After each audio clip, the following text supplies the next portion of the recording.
Bosan lah sekolah kita ni korang. Zaman dah moden, tapi sekolah kita ni rasa macam zaman kuno. Langsung tak ada teknologi. Kosong tau. Nisa, kau ambil betul. Mata kau tak mana? Bila setuju. Kuno.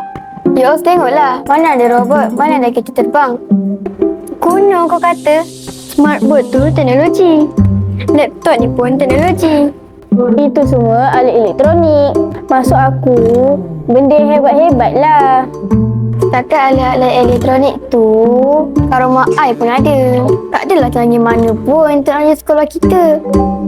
Aku rasa korang berdua ni tak faham maksud teknologi. Tenang guys. Biar saya terangkan apa maksud teknologi. Teknologi. Dari segi bahasa, perkataan teknologi berasal daripada bahasa Greek, iaitu teknik dan logia. Jadi, ia bermaksud ilmu tentang kemahiran. Teknologi merujuk kepada penggunaan idea, maklumat dan sumber daya secara sistematik untuk menghasilkan produk atau perkhidmatan yang berguna. Betul kata Syakina. Tak perlu lihat jauh-jauh. Lihat yang dekat je. Contohnya, baju sukan yang kita pakai ni. Ini juga adalah teknologi. Kau ingat nenek kebayan ke yang buat? Oh iyalah, tak terfikir pula aku.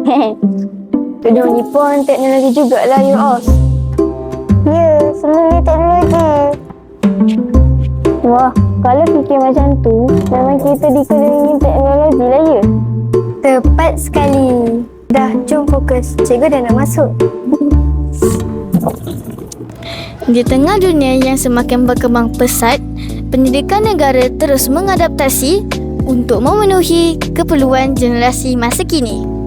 Di SK Chuah, pendigitalan pendidikan sentiasa kami menitik beratkan dan ia menyumpahkan visi dan misi sekolah kawasan Chuah, iaitu menjadi Smart Digital Schools di dalam penggunaan pelantar delima dan juga di dalam platform-platform media sosial yang ada, serta dalam melahirkan anak-anak murid yang pakar dalam penggunaan gadget-gadget yang tertentu dan juga aplikasi-aplikasi yang telah dibangunkan oleh pihak Kementerian Pendidikan Malaysia dan juga daripada peranti ataupun pelantar-pelantar yang telah disediakan.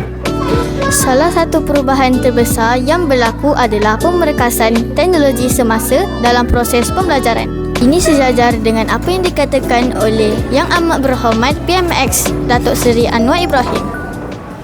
Maka apa yang disebut di dalam lonjakan dalam rancangan pendidikan kebangsaan ini adalah menggesa semua pihak melaksanakan dengan segera, dengan secepat mungkin, dengan gagah, dengan ikhlas, dengan tekad yang bersungguh-sungguh untuk memberi jaminan kepada anak-anak bangsa mendapat yang sebaiknya, lebih baik daripada generasi saya dan generasi selepasnya.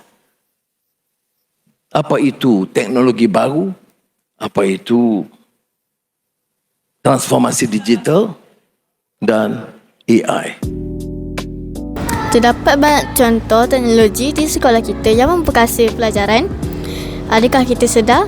Seperti televisyen pintar, mesin fotostat, peti sejuk, smartboard, baju sukan microfiber, mikrofon, kipas, lampu dan sebagainya.